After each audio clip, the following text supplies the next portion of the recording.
Check recording on this thing. Check 1, 2. Oh yeah. Sound effects.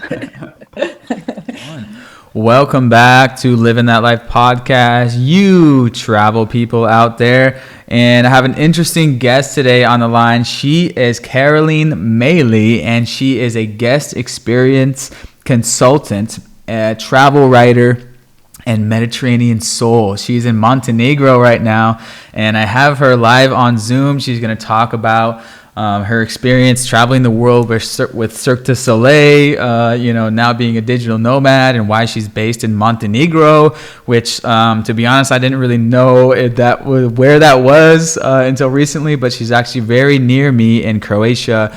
We're going to talk about that. So basically, she's a guest experience consultant. So like hotels and hospitality industry, she's will help improve their guest experience, whether that's in the hotel or on the website or a check-in process. So in the travel industry, a very interesting person. We connected because she found my podcast, and then boom, hey, travel bloggers unite. So here we are. So Carolene, how you doing? Hello, I'm doing really good, really good. Hi, Riley. Good. Let's jump in. So like you were doing right before we started recording, tell people a little bit more about, what you do. For sure. I am a guest experience consultant. So what I do is I work with businesses and brands, predominantly in the travel, events, hospitality industries, which of course are very interesting industries to be a part of right now during coronavirus.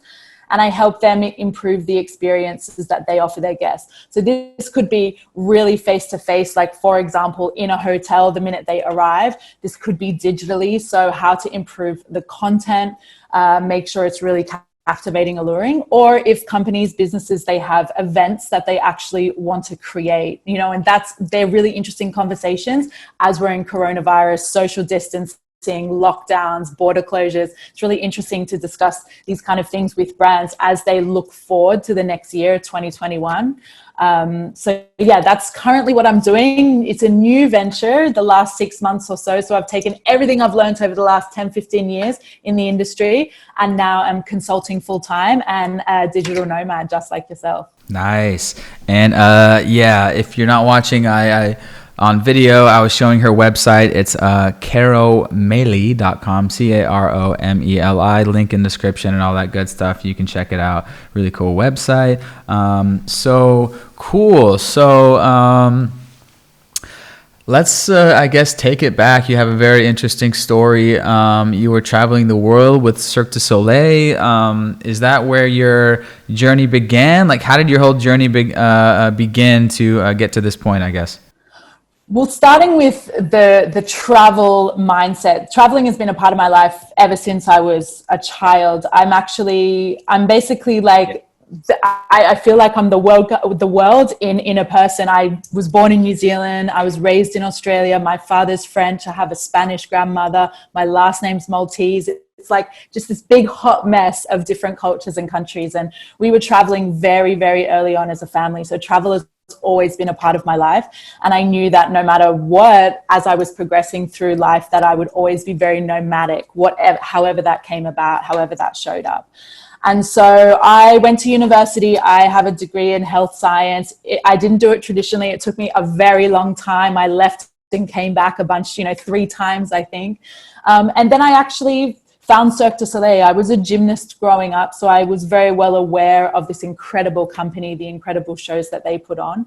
And I started working with them in Brisbane, which is where I grew up. And I was just working kind of behind the bar at one of their shows. And that was my entry in. I did a really good job there, made some amazing connections. And then a year or 2 later, when the next show came back, I applied for a job with them, and I got a job with them running their hospitality, running their bars. And so it's a really interesting concept, Cirque du Soleil, because every city that we go to, we hire about 100 local staff to work for us. And this becomes very important when we're changing countries very quickly. So for example, if we're doing a North American tour, an Australian you're in the same place for a very long time and you have the same language. However, when you are actually in, say, Europe, for example, when you're in Asia, you're constantly changing languages every 6 weeks. So it's very important that the staff that have the most interaction with the guests, they actually speak the language of the guests. And that's why we hire locals in each place we go to. Also, obviously, a way to give back to the local community and boost the industry there. And so that's how I started.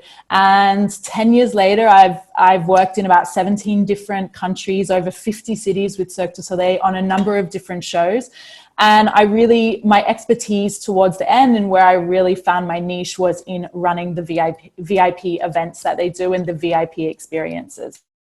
So that kind of gave me a little taste that got me really excited about how you can transform an experience and take something that is, for example, Cirque du Soleil, a show that already exists, but how can you make everything around the show as incredible as the show? That's always the big challenge when you're looking at events and experiences as well, no matter kind of what industry it's in, right? So that's my Cirque du Soleil story, from the beginning.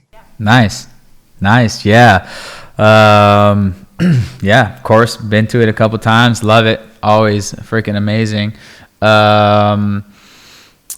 Okay, so how did you what's the next chapter? How did you get into you went from there from doing that primarily to basically starting your own business, so how did you make that transition? One thing that I always knew that I was good at, and one thing that I loved, was the world of events and the world of experiences and the world of creating impact in a moment. When you think of, no matter what kind of show you go to, or maybe you're on a retreat, or maybe you're traveling for the first time in your life, the impact that leaves on you, the impact that creates is huge. And I knew that I always wanted to be a part of that industry, and I wanted to be a part of those moments. So from creating my own experiences around the work that I was doing, I was like, this is it. This is where I need to be. And I feel like I have so much expertise, but also a very different point of view, because I am a full-time traveler, like yourself. You're constantly the guest. I'm constantly the guest in these situations. So when I go to stay in an Airbnb, I recently was in Athens, and I collaborated with a company that do food tours of Athens. And, I was the guest on that experience. I'm the guest on the airplane. And so when you have that experience constantly, you're able to really pick up on things that potentially could be done better. And I always say to myself, this experience could be done better if, and then I try to answer that question myself. And so having those two aspects, so I have the business aspect, actually working with these brands one-on-one, but at the same time, I'm also the guest. For example, I was recently in Greece. I spent a couple of weeks in Greece during this lockdown period.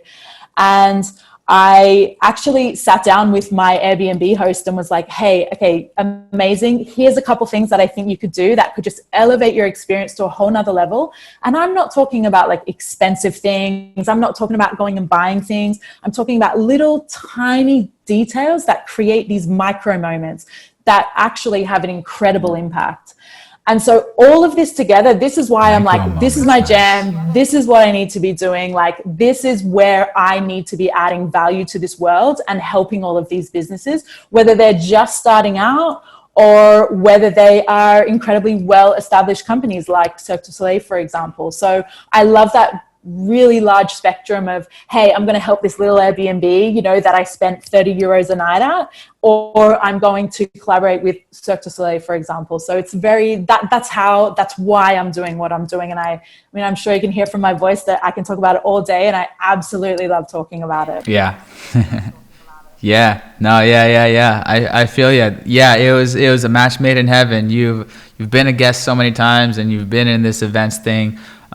So yeah, it was just the logical progression to start your own business, because you're an expert in that. Same thing with me. Like I would, even with e-commerce and Amazon selling, had my own, Amazon selling business, and then eventually just by natural progression, became an Amazon expert. And now I'm like a coach and a consultant in that area.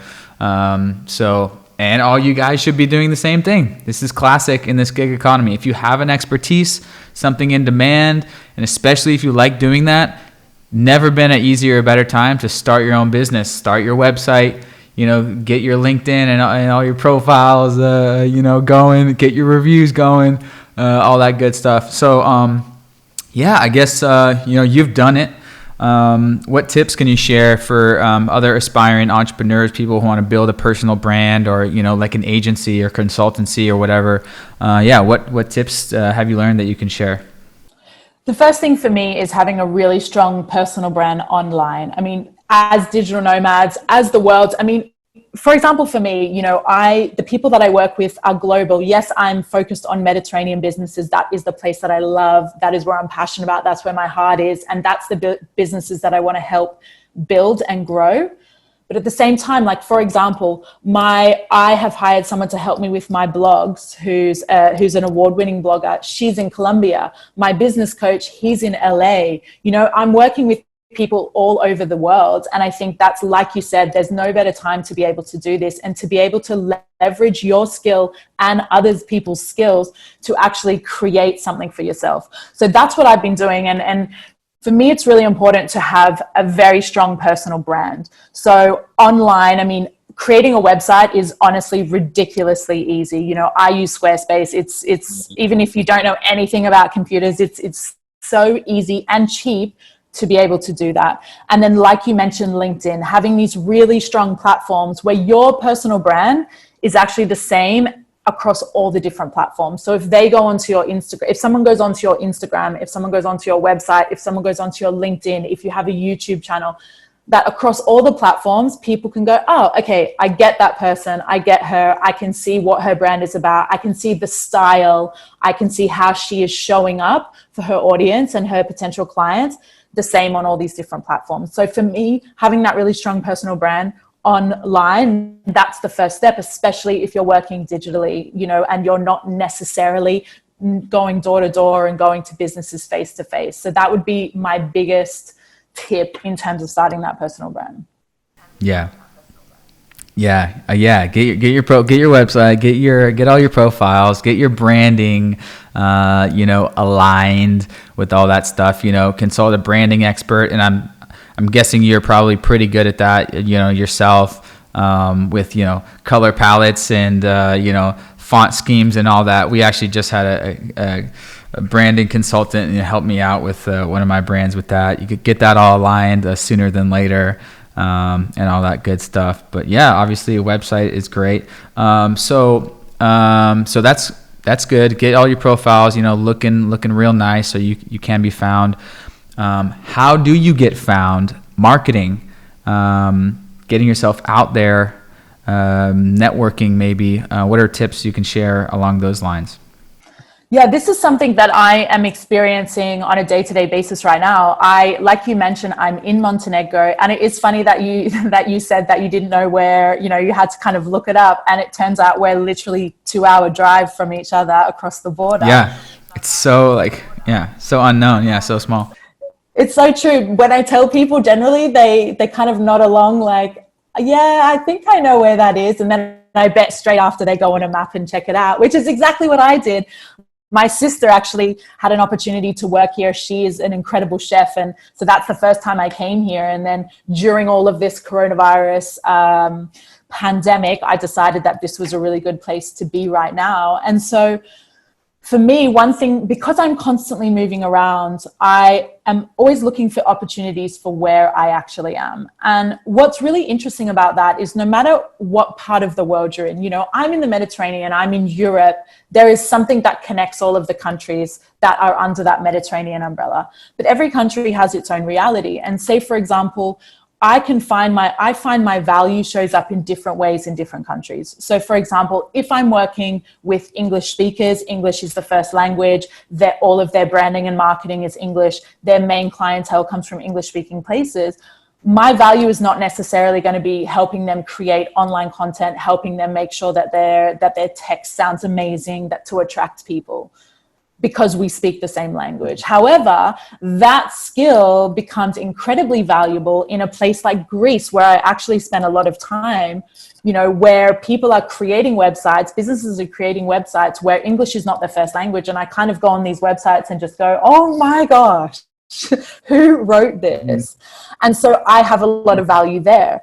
So one thing that and this is a huge tip for me, for things that I've learned, is really, wherever you are, looking at where your value can show up best in that place.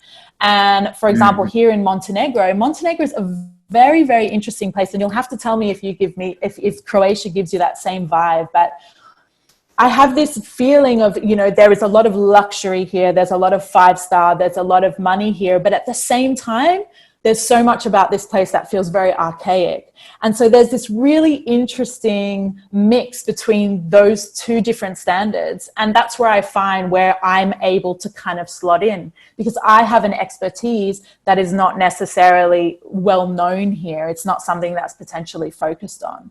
So no matter where I'm going, I'm paying attention. I'm looking, when I'm in a cafe, I'm sitting there, I'm looking at the menu. Is it absolutely shocking in English? You know, is that somewhere that I could potentially add value? You know, somewhere else, like maybe I've gone into a hotel maybe there's a co-working space, you know, linked to a hotel, which often happens in Europe a lot. You know, could the experience be better for the people that are coming in? Maybe that's a conversation that I could have there.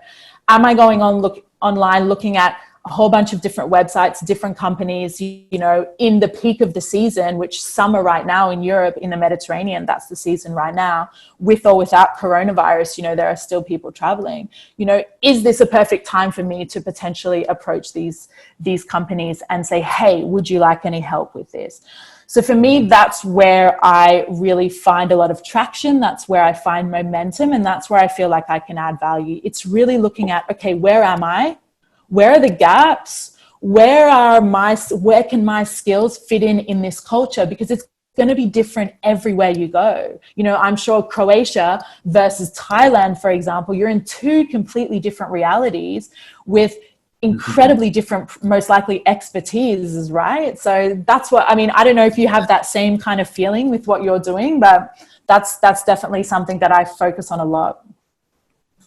Yeah, it's very unique what you are doing, because it's somewhat physical or location based, you know, doing something at a location, whereas, you know, other people, we're doing digital marketing, e-commerce, like it's not really based at a location. So it's very interesting. And then you've done it in different countries, which all have their different cultures and like ways of doing things. And of course, as a travelers listening, they all, you know that so many little things that are different. It's just so interesting, which is why people get hooked on the travel thing. It's so interesting.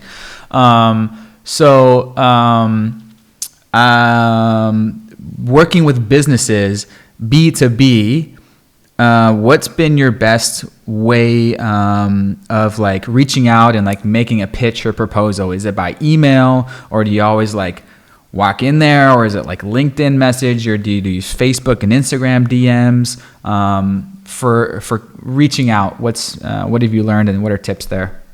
For sure, LinkedIn is a huge platform for this. Particularly here in Montenegro, LinkedIn has been my number one way to get in front of people. I feel like you're able to connect in a way where you can really show your expertise very, very quickly without going on a whole big rant about, you know, how great you are in here or your services. It is very, very obvious if you have a great LinkedIn profile, which, like I mentioned, everybody in this space should have one. That is the way. And the great thing about LinkedIn also is that you can really search by parameters. So for example, I'm in Montenegro, I can add a filter of Montenegro. I can go even deeper. I can look at a company that I found that I actually really love here. And I'm looking at the employees that work there and seeing what positions they have. You know, maybe there's a company that I want to work for, and I've gone onto their company page on LinkedIn, gone to people, and I can see all the people on LinkedIn that work for that company. So I can find who's the event manager, who's the PR manager, who's the general manager. And then that, I just go all in with that. That is how I connect with people. So LinkedIn, I think, is really huge for that. It's also a very business oriented platform. So people are very inclined to connect with you on that business B2B level there, because that's what the platform originally started out for, didn't it? So LinkedIn is huge. On the other hand, Instagram is a really good platform for me, because a lot of companies these days, especially if you think Mediterranean, you think Greek island, you think a yacht cruise, you think these kind of things, they are all very visual brands. So these are brands that really rely on their visual representation on, for example, Instagram, which is one of, or the most visual platform. And so that's where they hang out. And so I'm connecting with them through Instagram. So that's kind of my strategy. I'm like, do I want to connect with just the business as a whole? And maybe they're a small business and their main platform is Instagram. Cool, I'm going to go there. Or do I really actually want to connect with a specific role in a company or a person in a company? Then I'm going to use LinkedIn for that. So it takes a lot of time. You really have to do a lot of research for yourself, but that is where I start. And if you are somewhere, if you are a person, a consultant, a freelance, that kind of thing, where you actually do want to make those connections in the place that you're at, really that B2B style, then actually the first thing I did when I got here is I wrote down a list of about 50 companies that I could find that I thought were kind of cool and that, maybe like they might want to collaborate. Or companies where I went on their website and I'm like, this is the worst website I've ever seen in my life. And I know that I can help add value in that way. So I started with that list and then boom, okay, I have the company. Now I'm going on to LinkedIn and I'm searching that company, like I mentioned before, and finding the people that I think that I have the most to connect with and that I can bring the most value to. And then another important thing about connecting with these people is offering value, right? Even when I connected with you, I was like, hey, this is the value that I can offer your listeners. And it's the same for when you're reaching out B2B. Like someone isn't necessarily going to reply to you if you're just like, hey, this is me, cool, let's connect. But if you're like, these are the things I can do for your business. This is how I can improve the experience of your guest. Yeah. And I can do this in a number of different ways. So they would be my biggest tips for connecting and which platforms to use.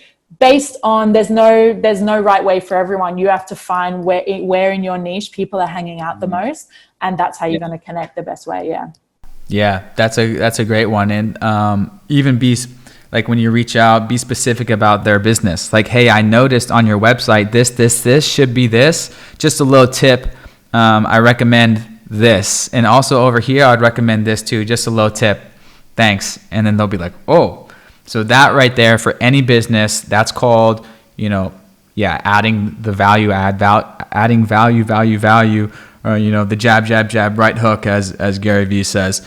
Add that value up front, help them. And then, oftentimes they're going to want more help. The thing is, you don't know who people know, right? So for example, if I go here and I go to a little cafe and like you said, I go on their website and I'm like, hey, this hyperlink doesn't work, maybe change that, this doesn't open in a new window, these tiny little things, you're adding value immediately. And maybe they don't necessarily need your service, or maybe they can't afford your service, or maybe they're not in that mindset, but then maybe the next day they have a conversation with a fellow partner or somebody else that is local that are like, hey, I'm looking for someone to help me do this. And they're like, boom, this girl came in the cafe yesterday, she helped us with this. So I think there's a lot of power in that, especially if you are physically going out and you're not 100% on your laptop, but you are going out and interacting with the local community and the local businesses. You have no idea about who people know. And so really showing up in the same way you show up through your personal brand online, showing up in the exact same way face to face, there's so much power in that. You probably won't know the potential of it until something does actually pop and something actually happens. But that is another way that there's just incredible value in, like you said, having that really immediate, tiny added value so they can see straight away, like, oh wow, she actually took time to go on our website and actually took time to help us without even, we didn't even ask for it, but she did it. Oh, this girl's really cool. Like maybe I'm gonna just keep her in my network. So yeah. Mm-hmm. Yep. Yeah. Nice. Yeah. It's always nice to connect with the community, like us digital nomads. Like sometimes, we're doing our business, but it's completely remotely. Sometimes I wish I wish I could actually, connect with the community more. And especially ever since Corona hit, the internet is still working, but I always think in the back of my mind, like, what if something happened to the internet, like a solar flare or something, and everything went down? Like, what would I do as a backup business? I guess I would have to start doing business in the community where I'm in. Right. There's so much learning that can be done by actually making those connections in the community, whether you're on your working 100% on your laptop or not, and one thing that I learned through all of my experiences with Cirque du Soleil is something that works in one place is not necessarily going to work in another place, and I'll give the example of, I created an incentive program for my staff I don't remember, I think it was Belgium. And I created this. It was amazing. They loved it. They were just like, oh, it was this big competition. There was a prize at the end. I was like, this is the best thing I've ever created. I'm an amazing boss, And then 6 weeks later, we changed countries. And I don't remember where we went to after that, but it absolutely tanked. They were like, my staff was like, I want no part of this. Like, we don't like competition. We're one team, and that was a huge slap in the face for me, but it was also an incredible experience to learn, hey, just because it works in one place, especially culturally, doesn't mean it's going to work in another place. So when you're in that digital, when you're very nomadic, that's a very interesting thing to go through. And even day-to-day things, one thing might be amazing in one place, and then you get to the next place and it's not even a thing, So I think there's a lot of things that I learned through chopping and changing cultures every 6 weeks, and actually working not only with the local staff that I had, but with the guests. Guests respond, Spanish guests are definitely not the same as Australian guests, American guests. They're all completely different. And it's really about being hyper aware, paying attention, and really seeing, okay, this is how it's done here, and really respecting that culture where you are, and adapting in a way that is not going to affect your personal brand. So your personal brand is still going to be very, very high quality, but at the same time showing that you do have that empathetic nature to the approach to your business. So I think there's a lot of value in actually going to different places and immersing yourself in the culture, whether you're doing it through business or not. I feel like there's so much learning. And I mean, all of your listeners are travelers for the most part. So I'm sure everyone's like nodding along, like, yeah, we get this. But there's so many lessons that you can actually then bring into your business if you really pay attention. And that's something that I'm constantly doing. Yeah. Nice. Well, actually, most of the listeners are aspiring travelers, so this is food for thought. Cool. So, any more tips that you want to share? Building personal brand wise. Before I want to move into asking you a little bit about Montenegro. Any other grand marketing or business tips? I do think it's really important to be very clear on what you offer. And this is something that I am currently going through now with my business coach, where really, he constantly will be in a conversation and he'll be like, what do you do? Like on the spot. And I'll have to answer really quickly, like, oh. And it's that typical situation where you stand in front of the mirror and you say it over and over again until you're 100% confident with it. And, the biggest challenge that I have right now is my industry is one of the industries that was one of the industries most affected by coronavirus. So, travel companies, small travel businesses, as if they have the budget to hire me right now, they're barely staying afloat. So it's very interesting for me to navigate this time and say, okay, maybe if this is not the business that potentially needs my help right now, where are some other little pockets where I can add value and I can work with companies that potentially want to work with me? And the biggest thing that I've learned is just being very confident with what I offer. And even if that continually changes, if you can stand in front of someone and it's that typical elevator pitch, right? If in 30 seconds, 20 seconds, you can be like, this is what I do, this is how I can help you. your personal brand has shot up a crazy amount compared to you kind of babbling on and like, oh, I don't know, you know, you want them to know exactly where your value is and why they would hire you. And that takes time. It's not easy at all. I'm going through that right now as I'm pivoting a little bit, and it's not a piece of cake. You really have to work at it. And so I think that's a huge thing, you know, no matter what you're doing, is just being able to just be confident with, you know, that scene in Cool Runnings, how Yul takes Junior to the mirror and he like makes him stand there and say this affirmation over and over again. I think it's like, I see pride, I see power. And it's that typical thing, like, can you stand in front of the mirror and say incredibly confidently who you are and what you do? Yep. Totally agree. Yep. If, you know, fake it till you make it. I like that phrase. You know, also goes in with, you know, law of attraction. If you think something, you say something, it eventually becomes, you know, reality.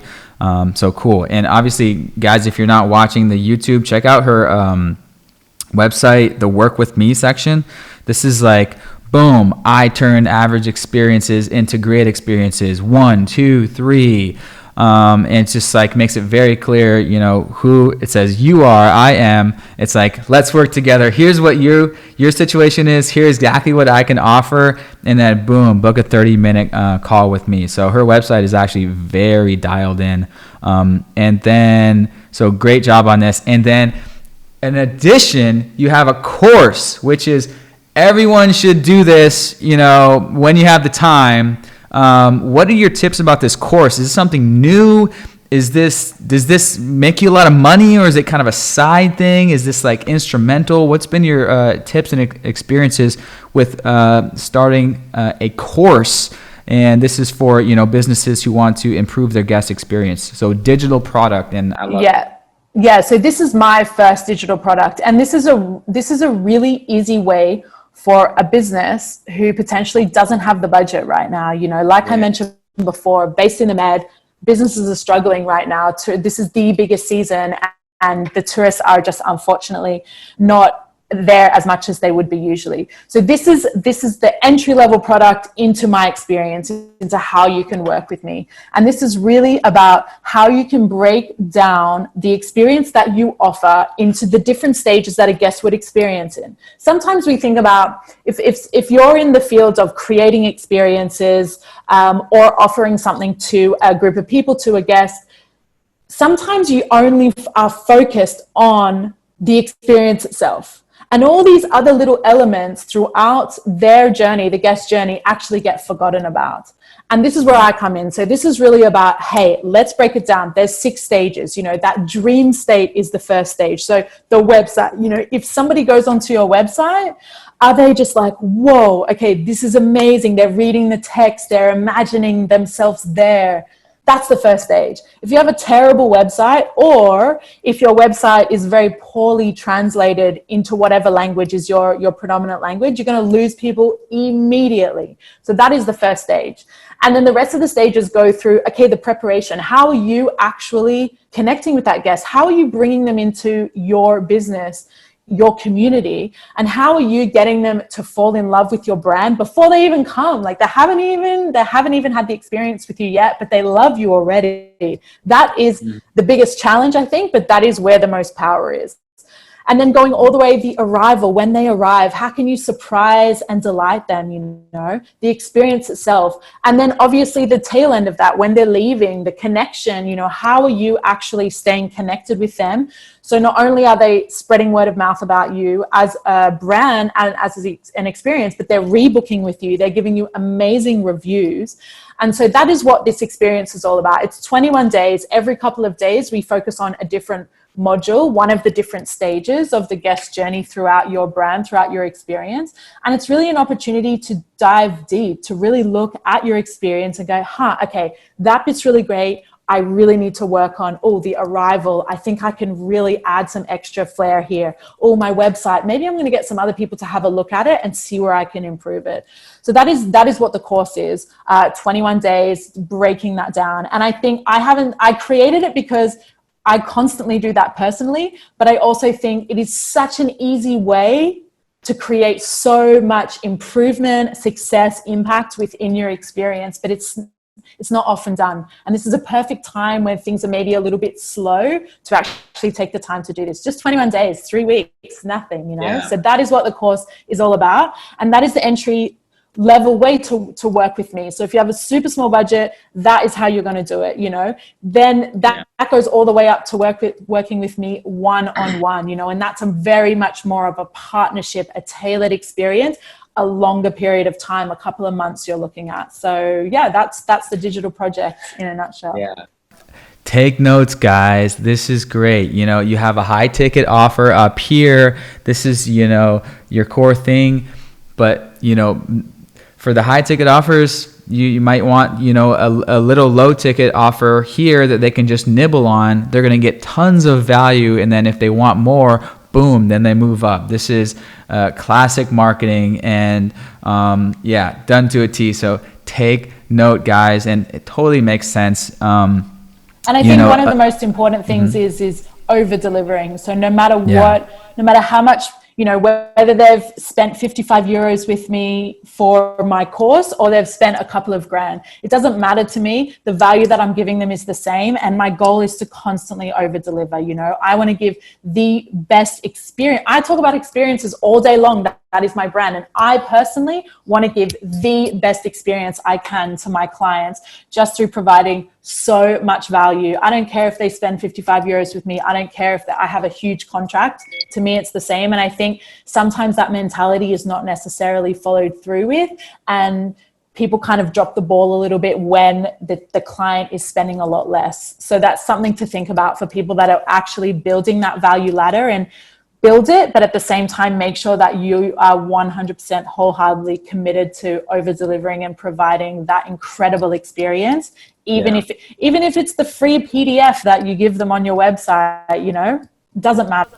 Yeah, I was gonna ask you, have you had experience with just doing a free ebook before about guest experience, and then what was your final decision to move over to the course, and why did you choose the $55 over, you know, I don't know, $10 or 100 or 500 or something?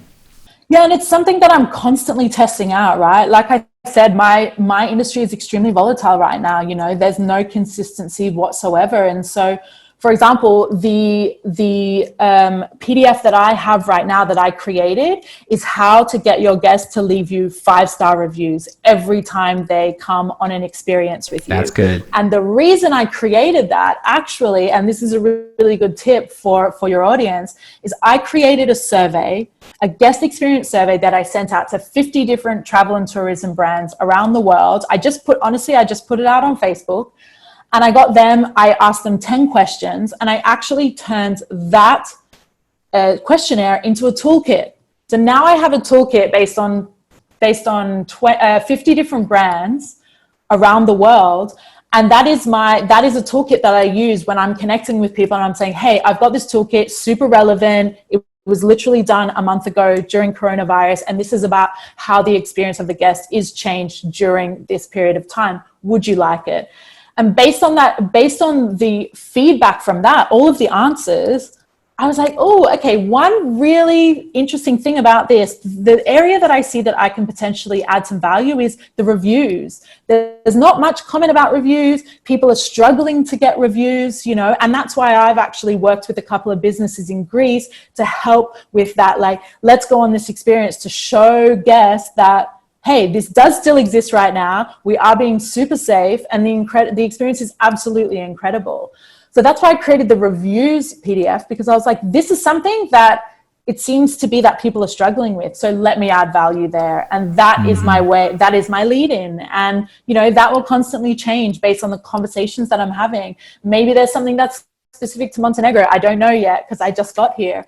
But this always goes back to, like I've said numerous times, is being hyper aware of the people that you're working with and find a way to actually ask them a bunch of questions without asking them a bunch of questions. You know, for me, that questionnaire was, I'm turning this questionnaire into a toolkit for you, for other businesses. Boom. That's how I connected with these brands. And they were like, oh, wow, this is incredibly helpful for me right now. Yeah. Take notes, guys. Surveys, quizzes, Questionnaires are so money, especially when you're trying to figure out the biggest pain points of your target audience. Boom, she did it to the T. Take notes, do the exact same thing. But guys, you have to do something with it that's going to add them value. You know, you can't just say, oh, like I'm doing a questionnaire. It has to actually be like, I'm doing this, but I'm turning it into, for me, a toolkit to help you to see what other businesses are doing, because everybody's struggling in the same ways, especially here in the Mediterranean. So how can you get a little bit of hope, inspiration, encouragement from other businesses in your industry and how they're struggling right now? So just the biggest tip there is like, don't do this kind of strategy if you're not going to follow through and actually create the value for them there, you know, because that is where you're going to build your brand loyalty as a personal brand. I see. So how did you are you saying you framed the questionnaire about, hey guys, I want to put together a toolkit for you guys to help you during these times? And then how did you promote the questionnaire? Did you just post it on your socials like Facebook and stuff, or did you like do like ads for it, or? Yeah, no, I did it straight through Facebook groups. So I went and found, I'm not huge on Facebook, like my main platforms are LinkedIn and Instagram, and then obviously my website.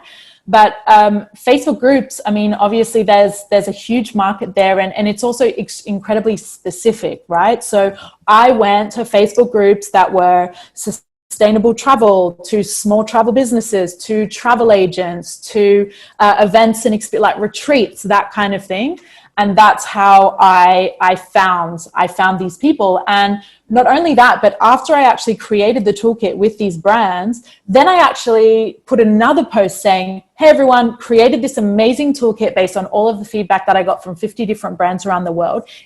If you would like the toolkit, here, just give me your email and I'll send it to you. Now they're in my email list, you know, and I've given them something super valuable, not just a bunch of annoying emails. So that is like a very interesting strategy about how you can do it. And again, it's adding value. It's over delivering like straight away before you even have a conversation with them. It's like bringing them value, but value that's incredibly specific to their needs. And that's the biggest challenge, right? Is actually finding, like you said, finding those pain points. Yeah, that's amazing. And yeah, Facebook groups, huge tip there, guys. If you don't already know, Facebook groups are huge for any business. Yeah, when you're creating surveys and polls, like, hey guys, I want to, figure out your pain points to help. There's even surveys and poll softwares where after they put their email in at the end, they can be tagged based on what they said and deliver even like more specific like value to them. There's like the automation nowadays is just great. And you don't have to do anything crazy, like for me, my website is based on Squarespace. My email automated system is based on MailChimp. I created this survey through SurveyMonkey. All of those things are either free or really, really inexpensive, and they're incredibly intuitive and very user-friendly. So, I went and watched a bunch of YouTube videos. Like I asked some people, hey, can you help me do this one thing on MailChimp? I don't know how to do it. But they're incredible ways to like I've been saying all along, is show that your personal brand is incredibly strong. You know what you're talking about. You have a whole system set up, and that you're not just kind of like randomly throwing stuff out, that you're very intentional and very intelligent with every interaction and everything that you're creating. It's really not hard. It's not hard these days to do that. Yeah, I always say it's these tools that we have now, and these web platforms like Facebook groups, for example. On Instagram, it's the easiest time ever to connect and start your own business. So, wow, you shared so many tips for anyone who wants to start a business. And even more specifically for someone who wants to start a consultancy and or build a personal online presence, build a personal brand online, and even more specifically someone in the events / location based hospitality space. So I will just say, I got to remind myself to say this more. If you know someone, a friend or something that would find value in this conversation, because honestly, there's been so much of it, post it on Facebook or, your Instagram story and tag some friends, get this out there, because my audience is not huge, and this is a conversation that would provide value to a specific type of person. Maybe you know someone. Anyway, share this with a friend, guys. So okay, cool. So I want to. We're coming up close to an hour here, about 50 minutes. I want to ask you a little bit about Montenegro, where you are now. Why did you choose there? And what's the deal with it? Yeah, I mean, we mentioned it before that it's very unknown place, and most people have to go on Google Maps straight away and check it out. And the reason that I came here was really because of my sister. Originally, she had an opportunity to work here, and I came to visit over New Year's actually, and I was really intrigued by the place. I really loved it. And then I actually spent all of lockdown in France, and it got to the point where I was like, okay, I need to move on now. Borders are opening up, especially for Europeans. And so where do I want to go now? And I'm like, okay, I'm going to go check out Montenegro. It's an untouched place for me. Even though I have traveled extensively all over the world, and in particular in the Med, this is a place that I haven't been to yet. So I came here, and again, the instigator really was my sister, and now I'm here, and I'm based here. I don't know how long for, we'll see. Nobody knows what is even going to happen tomorrow and the next day with this current climate, let alone make any kind of plans. But it is a really interesting place. Like I mentioned before, just because you just have these nuances and these really interesting elements that I never would have expected. On one hand, it's very luxury. There's, the super yachts, like I can see from even where I'm sitting right now out in the water. And then you have this a lot of other things that are extremely archaic. I was mentioning to you before we jumped on this podcast that, they don't really recycle here, which for me is like the craziest thought in 2020 that a country doesn't have real recycling. And so it's very intriguing. And for business opportunities, it's incredible because I'm bringing an expertise that potentially isn't very common here, and I'm able to really leverage that. So it's actually an amazing place. The weather is ridiculous. I mean, if you're anywhere on the Med right now, if you're listening to this, then you will have the same experience because the weather, you're nearby in Croatia. And I mean, full sun every day, 30 degrees. If you like the heat, you're going to love it. The beaches are honestly ridiculous. I didn't know this place could be that beautiful because you have an incredibly mountainous landscape hitting the coast straight away. So you have like the sea, the mountains. And if anyone goes and follows me on Instagram, you're going to see that because most of my posts have something to do with some incredible site that I've just seen. So yeah, it's a really intriguing place. Yeah. What city are you in? So I'm in Budva right now. So the two main cities are Podgorica, which is the main airport. So anyone that would fly to Montenegro would most likely fly to Podgorica, and then Tivat. And Tivat is the Bay of Kotor. This is a World Heritage Site. A lot of cruise ships come here. It's quite well known in this Eastern European side of the world. And I'm in Budva, which is very, very close to that. So I'm on the coast. Okay, interesting. Oh, I'm reading the Budva. I'm not sharing my screen right now. Let me go back to share Budva. So this is correct, right? Yeah. So I'm just looking at the letters, and it looks like I know nothing, but it looks like Russian letters to me. Very interesting. The language is Montenegrin. It's very Serbian based. So if you speak Serbian, if you learn Serbian, then you're very, very close to this language. I speak a couple of languages, but I definitely don't speak any Eastern European languages. So I'm completely lost here. I think Russian and Montenegrins can understand certain things from each other, but not 100%. Oh, I see. Everything in Eastern Europe looks like that. Okay, I'm stupid. I know nothing. I've never been to Eastern Europe, guys. Sorry. I'm like, oh yeah, it's got that little funny little A. I just know that from Russian. Yeah, the Cyrillic. Yeah, exactly.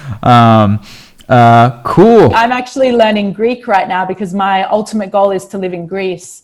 And it's the first time I'm learning a language with the Cyrillic, with an alphabet that's not the Latin alphabet. And man, it's difficult. It is so difficult, but you know. Yeah, and then Greek is a whole another crazy alphabet. Yeah. For sure.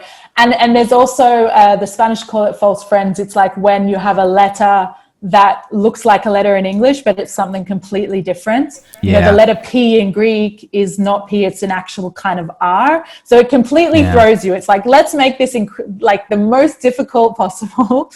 Yeah, let's make this secret code. The sense of satisfaction, though, when you are able to read something is crazy. Like the first time I read a word and I'm like, I can read that. I was like blown away. Yeah. So, I mean, that's another interesting thing about traveling, right? And for all those aspiring travelers that are listening, learning languages gives you such incredible insight into other ways of thinking. And I actually think that I have become much better at English because I've learned other languages. So interesting. Yeah, I also love languages, but you know, one day I'll hopefully focus more time on that. So busy building these businesses, you know. But I can only imagine the satisfaction of, you know, once you start reading another alphabet. I'm not there yet, but you know, hopefully Thai maybe soon. But you know, at the end of the day, I always tell people, like, you know, it takes time and effort. That's what it takes to learn a language. There's no shortcut around it. Absolutely. Time and effort and brain energy. And it helps if you're in the place where they actually speak that language, then your learning capabilities increase. Like, I don't even know what the stat is, but it's crazy. The amount that you learn in 6 months, the amount of Spanish that you learn 6 months in Spain, for example, is not the same as if you're in Australia learning, you know, taking classes every week. So, yeah, for sure. Cool. All right. Yeah, I gotta check out Montenegro sometime for sure. Definitely. We are very close. We're very, very close. We'll have to see it, you know, if we want to do some traveling around this region, what's open here in Croatia, kind of, and definitely right now, because it's open. And it's nice. It's open to U.S. Tourists. That's kind of why we're here. But let's cut it off and go do that video. I wanted to talk about Croatia and update my audience on why I'm here. So yeah, to wrap up this podcast, everyone go follow Carolene on, you know, her website, Instagram, all that good stuff. Is Instagram like probably the best for people to just go follow you? Yeah, absolutely. Instagram is the best way. I do weekly newsletters around guest experience. So I share a lot of my experiences with Cirque du Soleil. I give a lot of tips about if you're someone that is thinking about creating an experience or you have an established business, about really giving weekly tips about that. So you can get in touch with me, and actually you can just jump straight on the website and be connected to that straight away. But connect with me on Instagram. Like, I'd love to hear from you. Like we talked about, I do have a course as well that if that's something that you're interested in, that's super easy to find straight through my platforms as well. And I'd love to connect with anyone that's listening, especially even if you're just an aspiring traveler. You know, I have stories for days that I could share with you. Yeah. Awesome. Well, yeah, I'll say again, guys, share this with someone who, you know, anyone who wants to start their own business, who might, you know, resonate with Carolene, and anyone who has an Airbnb or a hotel or some sort of event, have them go take her course. Like, boom, I'm sure they can like improve so much just from her little course there. So there we go. Thank you so much, Riley. This has been incredible. What a great conversation. Yeah, it has been. Cool. So that's it for that. Links in the description, guys. And then look out in the description for our next interview that we're going to do, which is talking about me living in Croatia and Caroline picking my brain a little bit. All right, guys. Cheers. See you on the next one. Bye. Living that life. We just living that life. Talking plus living that life. We just living that life. You're listening to the Living That Life Digital Nomad Podcast. Hit the subscribe button on iTunes if you're a boss, and check out the YouTube channel for dope travel videos. Let's get it.